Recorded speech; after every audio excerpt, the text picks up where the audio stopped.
So I saw the Battlefield 4 Premium trailer, and before we were even 15 seconds in, I fully expected to hear a load of drivel promising special stuff and throwing around words like exclusive, and naturally, the trailer did not disappoint.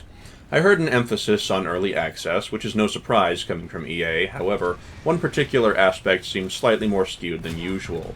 The trailer presented a list of things a Battlefield 4 Premium member would get early access to: game modes, weapons, vehicles, and map packs.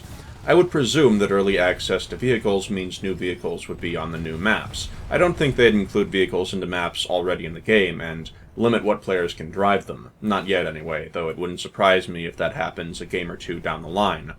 I'm opposed to map pack DLC in general, because I saw what they did to the Call of Duty community. Charging for map packs splits the community because it limits who can play with each other and who can play on what servers. But that's more of a personal gripe. I'm a bit more concerned about the game modes and weapons. Let's start with the weapons. Early access to weapons is a gigantic red flag to me. I remember back when Battlefield 2 Special Forces came out, not long after, a patch allowing people to use the SF unlocks in normal Battlefield 2 was released. But that wasn't a super big deal, as most of the weapons were reasonable side grades, and most weren't unusually overpowered. In Battlefield 3, the back-to-Carcanned weapons were also usable on non-Carcanned maps. My concern, however, is that early access to weapons isn't going to mean I can use weapons early on other maps with other people who also have early access. That's not the implication I'm getting from watching this trailer. The implication I'm getting is that if I'm a Battlefield 4 Premium member, I'm going to get exclusive rights to play normal maps with everyone else who isn't, and I'll have access to exclusive weapons to use against them, that they won't be able to use unless they kill me and take my kit. Now, if that hypothesis is correct, this is very disturbing to me. Battlefield games seem to have worsening balance problems over time. In Battlefield 2, the DAO-12 was very powerful when the game first came out, but anyone could get it.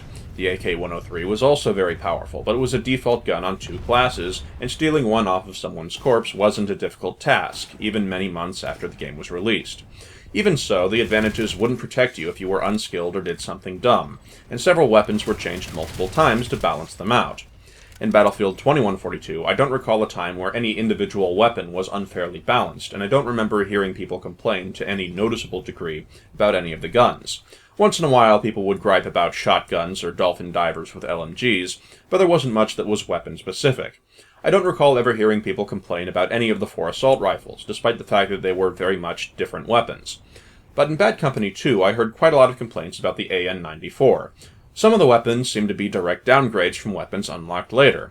With the advocation of linear progression systems and unlocking a weapon by grinding with a class, and unlocking attachments by grinding with the weapon, there seems to be a habit of placing more powerful equipment further down the line in a class tree, with some of the weapons simply being better than others. Is this going to happen in Battlefield 4? Not necessarily. I would hope they go back to the Battlefield 2142 formula, but it would be a surprise to me if they did something so sensible. I'm concerned that new weapons that the Battlefield 4 Premium members get to use against non-Premium members for 2 weeks early might just so happen to be a little bit better than their non-Premium counterparts, to just encourage more people to sign up for Battlefield 4 Premium just a little bit. It seems to me the big FPS genres of Call of Duty and Battlefield seem to be progressively adjusting customers to a state where shaving off parts becomes more and more acceptable.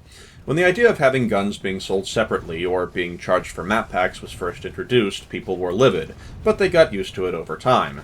And that seems to be what's happening with Battlefield, gradually and slowly reducing the value offered from the game and encouraging people to buy more and more DLC, and just do it slowly so no one notices. And this brings me to the second point, game modes. Early access to game modes? How many game modes were they planning on including when the game comes out? I would presume Conquest and Rush. Are people going to need to pay for game modes that they're already familiar with from Bad Company 2 or Battlefield 3? Or are whole new game modes going to be introduced? And wait a minute, if that's the case, we're going to launch Battlefield 4 without new game modes, and these new game modes that have already been planned since they've been advertised in the trailer aren't going to be included until DLC after Battlefield 4 comes out. Wait a minute, I thought this was Battlefield 4, not Battlefield 3 expansion pack. According to an article I read about what the Battlefield 4 Premium is, basically you pay $50 and it's essentially a pre-order for a year's worth of DLC, including maps, experience boosts, weapons, etc. They already have 5 map packs planned for a 1-year time. That's quite a lot for map packs. So I'm wondering, well, how many maps is this game going to come out with in the first place? I'm getting the impression that parts of the game are being sliced off or deliberately neglected in order to be able to sell it as DLC later. $50 for a year's DLC is almost the price of a new game entirely. Would you be a happy customer if all these map packs were sold to you as Battlefield 5 1 year later? I don't think I would be. I'm not happy with the direction big FPS games are going, and I think I'm going to make another few videos on my take about how big FPS should be going in my opinion, since I've been unhappy with Battlefield, with Call of Duty, and to an extent with PlanetSide. Maybe I'll make a video about my vision for Battlefront 3 or something, but anyway, heads up, EA is being EA again. I'll see you next time.